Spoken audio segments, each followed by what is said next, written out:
வணக்கம் எல்லாருக்கும். என் பேரு சௌந்தர்யா லட்சுமி நாராயணன். நிஃப்டி 50 11% டவுன் ஆயிருக்கு. 2026 நம்ம பார்த்தோம்னா எவ்வளோ ரிட்டர்ன்ஸ் வந்து கடந்த ஒரு வருடத்துல கொடுத்துருக்குன்னு பார்த்தீங்கன்னா 0.19% தான். Global tension, pressure, oil price அதிகமாக இருந்து சென்டிமெண்ட்டை வீக் பண்ணியிருக்கு. பட் சில ஸ்டாக்ஸ் வந்து அவங்களோட ஓன் பலத்தை காட்டிட்டு இருக்காங்க. இன்னைக்கு அந்த மாதிரி 3 ஸ்ட்ராங் கம்பெனிஸ் பற்றி தான் நம்ம பார்க்க போகிறோம். வீக் மார்க்கெட் சென்டிமெண்ட் இருந்தாலும் அவங்க ஒரு பலத்தை காட்டிட்டு இருக்காங்க. அண்ட் அவங்களோட ரிட்டர்ன்ஸ் பாஸ்ட் 1 இயர்ல இந்த டேபிளில் நம்மளால பார்க்க முடியும்.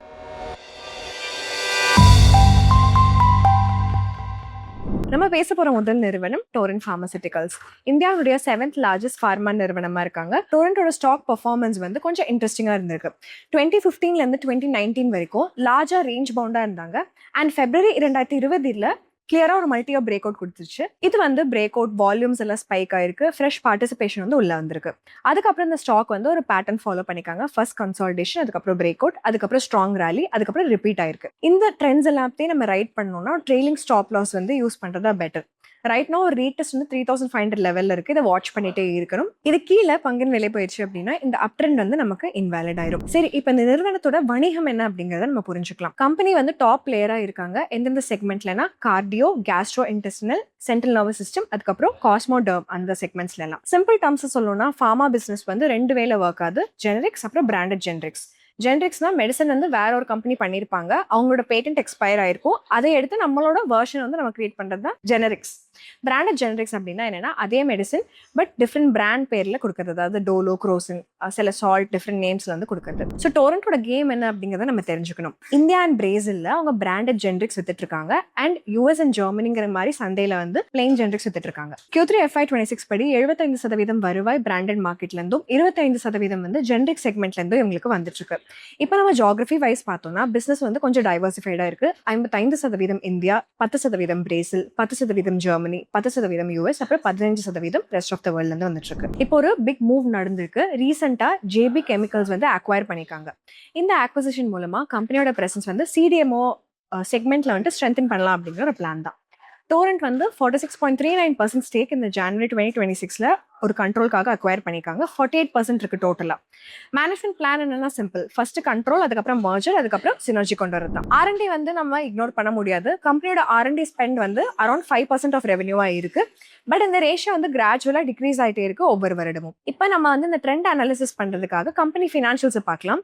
சேல்ஸ் வந்து 4000 கோடியில இருந்து FY14ல 11,500 crores, FY25ல 3x growth வந்து வந்திருக்கு. மார்ஜின்ஸ் ரொம்பவே இன்ட்ரெஸ்டிங்கா இருக்கு. ஏர்லியரா 20 to 24% ரேஞ்ச்ல இருந்தது. இப்போ 32ல இருந்து 33% இருக்கு. FY16ல ஒரு ஷார்ப் ஸ்பைக் நம்மளால பார்க்க முடிஞ்சது. மார்ஜின்ஸ் வந்து 41% ரீச் ஆச்சு. எக்ஸப்ஷனல் கெயின்ஸ் வந்து நியூ ப்ராடக்ட் லான்ச்சஸ் அப்புறம் லோ காம்படிஷன் US சந்தையில இருந்ததுனால தான். நெட் ப்ராஃபிட்டும் அதிகமாயிருக்கு. 664 கோடி FY14ல இருந்து 1911 crores FY25ல ஆல்மோஸ்ட் 2.8x. கேஷ் பொசிஷனும் ரொம்ப ஸ்ட்ராங்கா இருந்திருக்கு. கம்பெனி கன்சிஸ்டன்டா பாசிட்டிவ் கேஷ் ஃப்ளோ கடந்த 10 வருடமா ஜென்ரேட் பண்ணிட்டு இருக்காங்க. இப்போ இந்த நிறுவனத்தோடைய குவார்ட்லி ரிசல்ட்ஸ் அனலைஸ் பண்ணி பார்க்கலாம். Q3 FY26ல கம்பெனியோட சேல்ஸ் வந்து 18% வளர்ந்திருக்கு. 3303 கோடியா. மெயின் டிரைவர்ஸ் வந்து இந்தியா அண்ட் பிரேசில் சந்தையில இருந்தா வந்திருக்கு. 75% வருவாய் இந்த 2 சந்தையில இருந்தா வந்திருக்கு. இந்தியாவுடைய பிசினஸ் வந்து 14% வளர்ந்திருக்கு. பிரேசிலோடது 27% வளர்ந்திருக்கு. எபிட்டா வந்து 19% வளர்ந்திருக்கு. 1088 crores அண்ட் மார்ஜின்ஸ் வந்து 33% ஸ்டேபிளா இருக்கு. இப்போ growth அவுட்லுக் பார்க்கலாம். US சந்தையில வந்துட்டு கம்பெனி வந்து $200 million கிராஸ் பண்ணிட்டு இருக்காங்க. அதாவது 1800 crores கிராஸ் பண்ணிட்டு இருக்காங்க.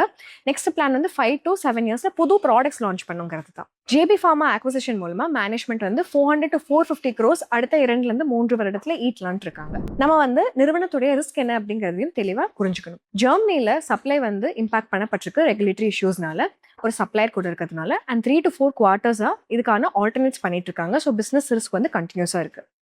வேல்யூவேஷன் வைஸ் பார்த்தோம்னா கம்பெனி வந்து கொஞ்சம் எக்ஸ்பென்சிவா இருக்கு. கரண்டா PE வந்து 62, PG ரேஷியோ வந்து 3 அப்படின்னு இருக்கு. இது வந்து அந்த growth ஜஸ்டிஃபை பண்ணுதான்னு பாத்தீங்கன்னா கிடையாது. நம்ம பட்டியல்ல 2வது நிறுவனம் வந்து Acutaas Chemicals. Acutaas வந்து ஒரு பிரேக் அவுட் கொடுத்தது செப்டம்பர் 2024ல. 3 வருஷம் கன்சாலிடேஷன் ஆனதுக்கு அப்புறமா அதுக்கப்புறம் அதே பேட்டர்ன் வந்து ரிப்பீட் ஆச்சு. கன்சாலிடேஷன், பிரேக் அவுட், ரேலி இது ரிப்பீட் ஆயிட்டே இருந்தது. இந்த மாதிரி ட்ரெண்டை நம்ம ரேட் பண்ணோம்னா கண்டிப்பா ட்ரெயில் பண்ணோம் ஸ்டாப் லாஸை ஒரு பிரேக் அவுட்லையும். பட் மைண்டில் வச்சுக்கோங்க, ஒரு பிரேக் அவுட்டும் வந்து ப்ரைஸ் மூவ்மெண்ட் வந்து ஸ்டீப் ஆகிட்டே இருக்கு. லோவர் கீ லெவல்ஸ் வந்து சப்போர்ட்டாக இருக்கு. பட் அது பிரேக் ஆச்சுன்னா ட்ரெண்ட் இன்வாலிட் ஆயிரும். ஸோ அப்சைட் கூட ஈக்குவல் ஃபோக்கஸ் வந்து டவுன் சைட் ரிஸ்க்கும் நம்ம பார்த்தே தான் ஆகணும். நிறுவனத்தோட பிசினஸ் மாடல் என்னன்னு பார்த்தோம்னா, அக்யூட்டாஸ் வந்து பிஹைண்ட் த சீன்ஸ் பிசினஸாக இருக்காங்க ஃபார்மா துறையில். அதாவது ஃபைனல் மெடிசன் பண்றதுக்கு முன்னாடி சில பேசிக் கெமிக்கல் பில்டிங் பிளாக்ஸ்லாம் கிரியேட் பண்றாங்க. இது பேர் KSM சொல்லுவோம். அதாவது கீ ஸ்டார்டிங் மெட்டீரியல்ஸ் இல்லைனா இன்டர்மீடியட் சொல்லுவோம். இதுல இருந்தா அந்த API கிரியேட் பண்றாங்க ஃபார்மா நிறுவனங்கள், ஆக்டிவ் பார்மசூட்டிக்கல் இன்கிரீடியன்ஸ். இதுதான் வந்து மெயின் ஆக்டிவ் பார்ட்டா இருக்கு ஒரு பர்டிகுலர் மருந்து நம்ம சாப்பிட்றோம்னா அதுல. சிம்பிள் வேர்ட்ஸ்ல சொல்லணும்னா இந்த ஃப்ளோ வந்து எப்படி இருக்குன்னா, ரா மெட்டீரியல்ஸ் வந்து கெமிக்கல் சப்ளை கிட்ட இருந்து வருது. அக்யூட்டாஸ் வந்து அதை ஹை பியூரிட்டி இன்டர்மீடியட்ஸா மாத்துறாங்க. ஃபார்மா நிறுவனம் வந்து அந்த இன்டர்மீடியேட்டை API மாத்துறாங்க.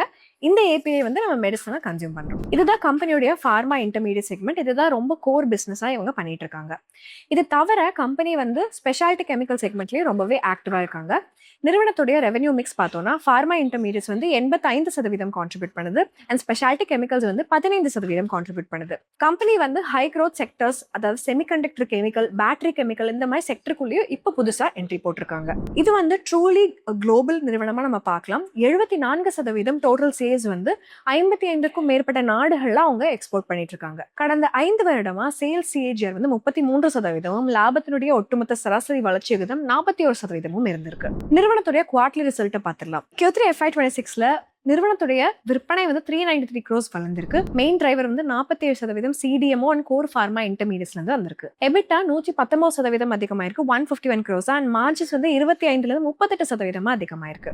சோலார் பவர் பிளான்ட்டோட இம்ப்ரூவ்மெண்ட்னால எனர்ஜி காஸ்ட் ரெடியூஸ் ஆயிருக்கு, ஓவரால் எக்ஸ்பென்ஸ் ரெடியூஸ் ஆனது தான் இது நம்மளால பார்க்க முடியுது. கடந்த 5 வருடமா கம்பெனியோட cumulative cash flow from operations 325 கோடி, நெட் ப்ராஃபிட் அதே சமயத்துல 418 கோடியா இருந்திருக்கு. இந்த பேசிஸ்ல CFO to net profit ratio அப்ராக்சிமேட்டா 78% இருந்திருக்கு. நிறுவனத்தோட growth outlook பார்க்கலாம். கம்பெனியோட கைடன்ஸ் வந்து அடுத்த 3 வருடத்துக்கு, அதாவது FY29 வரைக்கும் கன்சிஸ்டன்டா ரெவென்யூ ரேட் வந்து 25% இருக்கணும், அதுக்கு மேல.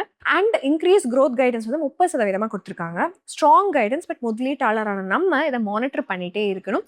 குவார்டர் ஆன் குவார்டர் பெர்ஃபார்மன்ஸ் வந்து இவங்க சொல்ற கைடன்ஸ்க்கு இருக்கான்னு சொல்லிட்டு நம்ம பார்க்கணும். PE வேல்யூஷன் அனாலிசிஸ் பண்ணுவோம். நம்ம growth நம்பர்ஸ் படி பார்த்தோம்னா FY25ல நிறுவனத்தோட சேல்ஸ் வந்து 1007 crores, மேனேஜ்மெண்ட் கைடன்ஸ் படி 30% growth வந்து FY26ல எக்ஸ்பெக்ட் பண்றோம். இது அரௌண்ட் 1300 crores. 25% CAGR வந்து அடுத்த 3 வருஷம் மெயின்டைன் பண்ணணும். அப்போ FY29ல revenue 2500-2600 crores, almost 2.5x growth FY25ல இருந்து இருக்கணும். Clear guidance on margins management எதுவும் கொடுக்கல. Q3 FY26ல கான்கால்ல வந்து இதை பத்தி கிளாரிட்டி வரும் அப்படின்னு சொல்லிட்டு நம்ம FY27ல வேணா எக்ஸ்பெக்ட் பண்ணலாம். ஸோ ஒரு கன்சர்வேட்டிவ் அசம்ஷன் என்ன அப்படின்னா, மார்ஜின்ஸ் வந்து ஹிஸ்டாரிக்கல் ரேஞ்ச்லேயே தான் இருக்கும். அதனால நெட் ப்ராஃபிட் growth வந்து ரஃபா 2.5x அசியூம் பண்ணலாம். இது வந்து சேல்ஸ் கூட இன்லைனாக இருக்கும். இப்போ வேல்யூவேஷன் சைடு நம்ம பார்த்தோம்னா, கம்பெனியோட கரண்ட் PE வந்து 66x இருக்கு. நம்ம வந்து ஃபார்வர்ட் PE வந்து based on expected FY29 profit பார்த்தோம்னா 19,000 crores market cap divided by 400 crore net profit, இது வந்து 47.5x PE இருக்கு. அதாவது இன்னைக்கான முதலீட்டாளர்கள் வந்து 47.5x PE ஃபியூச்சர் ஏர்னிங்ஸ்க்காக பே பண்றாங்கன்னு அர்த்தம். இம்பார்ட்டன்ட் பாயிண்ட் என்னன்னா, இந்த growth வந்து அச்சீவ் பண்ணாலும் கம்பெனி வந்து 20% பிளஸ் growth வந்து சஸ்டெயின் பண்ணணும் FY29 வரைக்கும், இந்த ஹை PE ஜஸ்டிஃபை பண்றதுக்கு. growth சைட்ல அக்விட்டாஸ் வந்து நிறைய வாய்ப்புகளை குளோபலா பார்த்துட்டு இருக்காங்க. கம்பெனி சவுத் கொரியன் கம்பெனி கூட ஒரு ஜாயிண்ட் வெஞ்சர் போட்டிருக்காங்க, அட்வான்ஸ் செமிகண்டக்டர் கெமிக்கல்லாம் தயாரிப்பு செய்யறதுக்காக. இந்த பிளான்ட் வந்து 2026 எண்டில் வந்து ரெடி ஆயிரும். சவால்கள் என்ன, சேலஞ்சஸ் என்னன்னு பார்த்தோம்னா, 72% டோட்டல் காஸ்ட் வந்து ரா மெட்டீரியல் தான். ஸோ இந்த மூலதன பொருட்களோட விலை அதிகமாச்சு, ஃபாரெக்ஸ் மூவ்மெண்ட் இருந்துச்சுன்னா மார்ஜின்ஸ் இம்பாக்ட் ஆகும். ஸ்லைட்டாக கான்ஃப்ளிக்டிங்காக ஒரு ஹேண்டில் என்ன இருக்குது அப்படின்னா, மேனேஜ்மெண்ட் வந்து 25% சேல்ஸ் ஏஜாக கைட் பண்ணிட்டு இருக்காங்க ஃபியூச்சரில். அண்ட் இன்னொரு ஹேண்ட் வந்து ப்ரொமோட்டர்ஸ் வந்து 3% ஸ்டேக்கை ஜூன் 2025ல வித்துட்டாங்க. மூன்றாவது இன்னைக்கு பார்க்க போகிற நிறுவனம் MCX multi commodity exchange. 2024 stock வந்து அப் ட்ரெண்ட்லேயே தான் போயிட்டு இருந்திருக்கு. ஃபர்ஸ்ட் ப்ரைஸ் கன்சாலிடேட் ஆச்சு ஒரு ரேஞ்சில், அதுக்கப்புறம் பிரேக் அவுட் கொடுத்தது, அதுக்கப்புறம் ஸ்ட்ராங் ரேலி, இந்த மாதிரியே தான் போயிட்டு இருக்கு. கரண்டாக வந்து ஸ்டாக் வந்து upper end of new range பக்கத்தில் ட்ரேட் ஆகிட்டு இருக்கு. இம்பார்ட்டண்ட்டாக இந்த அப் ட்ரெண்ட் கண்டினியூ ஆகுமா இல்லையான்னு நம்ம பார்க்கணும். டவுன் சைடில் 2068 கீழே பங்கின் விலை போயிடுச்சுன்னா ட்ரெண்ட் இன்வாலிட் ஆயிரும். அதனால தான் ட்ரெயிலிங் ஸ்டாப் லாஸ் பயன்படுத்துறது ரொம்பவே முக்கியமான ஒரு விஷயம். MCX வணிகம் என்ன அப்படிங்கிறத சிம்பிளாக நம்ம புரிஞ்சுக்கலாம். இதுதான் இந்தியாவுடைய லீடிங் கமாடிட்டி எக்ஸ்சேஞ்சாக இருக்காங்க அண்ட் டாப் பிளேயராக இருக்காங்க குளோபல் கமாடிட்டி ஆப்ஷன்ஸ் ட்ரேடிங்ல. அண்ட் ஆல்மோஸ்ட் ஒரு நியர் மோனோபோலியா இருக்காங்க அப்படின்னு நம்ம சொல்லலாம். இந்த நிறுவனம் எப்படி பணம் பண்றாங்கன்னு நம்ம தெரிஞ்சுக்கணும்ல. ஃபார் எக்ஸாம்பிள், ஒரு ஜுவல்லர் கிட்ட போகிறோம், அவங்க கோல்டு வாங்குறாங்க நெக்ஸ்ட் மந்த்ஸ்க்கு, ஆனால் ப்ரைஸ் இன்க்ரீஸ் ஆயிடுன்னு பயப்படுறாங்கன்னா MCX வந்து ஒரு ஃபியூச்சர்ஸ் கான்ட்ராக்ட் வாங்குவாங்க. ஒரு ட்ரேட் எக்ஸிக்யூட் ஆச்சுன்னா MCX வந்து அந்த டிரான்சாக்ஷன் மேலே ஒரு ஃபீ போடுவாங்க, அப்படிதான் கெயின் பண்ணுறாங்க. மெயின் ஏர்னிங் என்ஜின் வந்து 95% அவங்களோட வருவாய் ட்ரேடிங் ஃபீஸ்லேருந்து வருது. அண்ட் அதில் 80% வந்து மெயினாக கோல்டு அண்ட் சில்வர் ட்ரேடிங் ஃபீஸ்லேருந்து தான் வருது. M6 வந்து ஒரு ஸ்ட்ராங் க்ரோத் கடந்த 5 வருடமாக காட்டிருக்காங்க. சேல்ஸ் வந்து 23% வளர்ந்துருக்கு, ப்ராஃபிட் 25% வளர்ந்துருக்கு.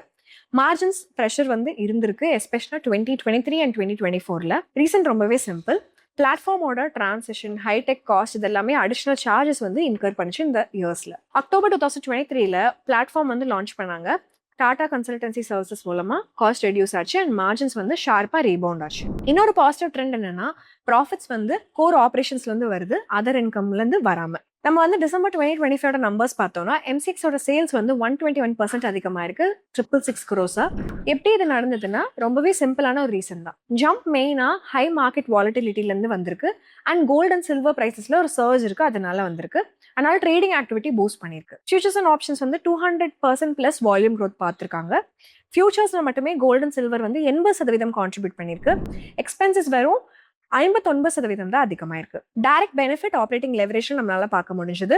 ஆப்ரேட்டிங் ப்ராஃபிட் 156% அதிகமாக இருக்கு. மார்ஜின்ஸ் வந்து 1000 bps. நெட் ப்ராஃபிட் 151%, 401 crores அதிகமாக இருக்கு. இம்பார்ட்டண்ட்டாக என்ன பார்க்கணும்னா, லெவல் ஆஃப் க்ரோத் வந்து ஹைலி பர்மனெண்ட்டாக இருக்குமா தெரியல. மேனேஜ்மெண்ட் வந்து ஒரு clear base level of business வந்து இம்ப்ரூவ் ஆயிருக்குன்னு சொல்லியிருக்காங்க. பட் வாலட்டிலிட்டி நார்மலைஸ் ஆச்சுன்னா க்ரோத் வந்து இன்னும் கொஞ்சம் ஸ்டெடியாகும்னு சொல்லியிருக்காங்க. ஸோ சிக்னிஃபிகன்ட் ஸ்கோப் இருக்கு இந்த M6ங்கிற நிறுவனத்தோட வளர்ச்சிக்கு. ஏன்னா மார்க்கெட் வந்து ஃபுல்லாக மெச்சூரால என்னன்னு சொல்லிட்டு எக்ஸ்பிளைன் பண்ணுறாங்க. FY25 ஹெட்ஜர்ஸ் வந்து 1% இருந்தாங்க, FPI 2% அண்ட் டொமஸ்டிக் இன்ஸ்டிடியூஷன்ஸ் வந்து நெக்லிஜிபிளா இருந்தது. FPI டர்ன் ஓவர் வந்து 1925 crores FY24 இருந்து 11569 crores FY25 அதிகமாக இருக்கு. இன்ஃப்ராஸ்ட்ரக்சர் சைட்லயுமே கரண்டா ஸ்ட்ராங் டார்கெட் இருக்கு. கரண்டா turnover 7.5 lakh crores. But platform வந்து already 3 to 4x capacity handle பண்ண முடியும். ஸோ லாங் டேர்ம்ல டார்கெட் 10x இருக்கும், அதாவது 75 lakh crores இருக்கும் ஒரு நாளைக்கு. உண்மையான கேள்வி என்னன்னா, எவ்வளோ ரியல் கேஷ் M6 வந்து ஜென்ரேட் பண்றாங்க. கம்பெனி வந்து டெட் ஃப்ரீயா இருக்காங்க, but members trading margins advances எல்லாம் வந்து பேலன்ஸ் ஷீட்ல அப்பியர் ஆகுது. அதனால 50% லயபிலிட்டி அப்படிங்கறத காட்டுது. இதனால ஒர்க்கிங் கேபிட்டல் வந்து கொஞ்சம் ஹையா இருக்கு and cash flow from operations வந்து சில டைம் இன்ஃபிளேட்டடா இருக்கிறதுக்கு வாய்ப்பு இருக்கு. CFO to net profit ratio வந்து 1க்கும் மேலே இருக்கு. இது பாசிட்டிவான விஷயம் தான். இந்த இடத்துல இம்பார்ட்டண்டா நம்ம வந்து கேபிட்டல் மூவ்மெண்ட்ஸ், அதாவது ஒர்க்கிங் கேபிட்டல் மூவ்மெண்ட்ஸ் எப்படி இருக்குன்னு பார்க்கணும். சிம்பிள் டேர்ம்ல கேஷ் வந்து உள்ள வருது, but impact of working capital அதிகமா இருக்கிறதுனால நம்ம வந்து ரியல் கேஷ் குவாலிட்டி எவ்வளோங்கிறதுக்காக இதை பார்த்தே ஆகணும். M6ல சில ரிஸ்க் இருக்கு. பிகஸ்ட் ரிஸ்க் என்னன்னா concentration. Q3 FY26 bullion segment மட்டுமே 69% டோட்டல் ட்ரேடிங்க்கு கான்ட்ரிபியூட் பண்ணிருக்கு. அண்ட் இதுல கோல்டு அண்ட் சில்வர் மட்டுமே வந்து டுகெதரா 78% ஃபியூச்சர் டர்ன் ஓவர் கொடுத்துருக்கு. அதாவது புல்லியன் ட்ரேடிங் வந்து கூல் டவுன் ஆயிடுச்சு கொஞ்சம் கூட அப்படின்னா வந்து வால்யூம் இம்பாக்ட் ஆகும். பாலிசி ரிஸ்க்கும் இருக்கு. ரெகுலேட்டர் வந்து அந்த கான்ட்ராக்டை சஸ்பெண்ட் பண்ணிட்டாங்க அப்படின்னா ரெவன்யூ வந்து கண்டிப்பா ஹிட் ஆகும். For example, crude palm oil futures வந்து சஸ்பெண்ட் பண்ணாங்க. லாஸ் வந்து 380 crores ஆச்சு டெய்லி டர்ன் ஓவர்ல மார்ச் 2026 வரைக்கும். வேல்யூவேஷனும் ஸ்ட்ரெச்டா இருக்கு. ஸ்டாக் வந்து 67x PE இருக்கு. க்ரோத் வந்து 50% பிளஸ் தான் இருக்கு. லார்ஜா புல்லியன் ஆக்டிவிட்டினால தான் வந்திருக்கு. நெசரியா சஸ்டெயின் ஆகும் நம்மளால சொல்ல முடியாது. ஒரு வீக் மார்க்கெட் இருந்தாலும் டோரண்ட் ஃபார்மா, அகுடாஸ் கெமிக்கல்ஸ் அண்ட் M6 வந்து அவங்களோட ஓன் பலத்தை காட்டியிருக்காங்க. பட் எப்பவுமே மனசுல வச்சுக்கோங்க, stock price, business quality, growth and valuation எல்லாமே ஈக்குவலா இம்பார்ட்டண்டா நம்ம பார்க்கணும். இந்த 3 நிறுவனங்கள்ல எது ஸ்ட்ராங்குன்னு நீங்க நினைக்கிறீங்கன்னு கமெண்ட் செக்ஷன்ல சொல்லிருங்க. நம்ம இன்னைக்கு டிஸ்கஸ் பண்ண 3 பங்குகளுமே உங்களுடைய எஜுகேஷனல் பர்பஸ்க்காக இது பை ஆர் செல் ரெக்கமெண்டேஷன் கிடையவே கிடையாது. உங்களுடைய ஓன் ரிசர்ச்சை பண்ணிட்டு அதுக்கப்புறம் முதலீடு முடிவுகளை எடுத்துக்கோங்க. இன்னும் ஒரு அருமையான காணொளியில நம்ம எல்லாரும் சந்திக்கலாம். அது வரைக்கும் நன்றி, வணக்கம்.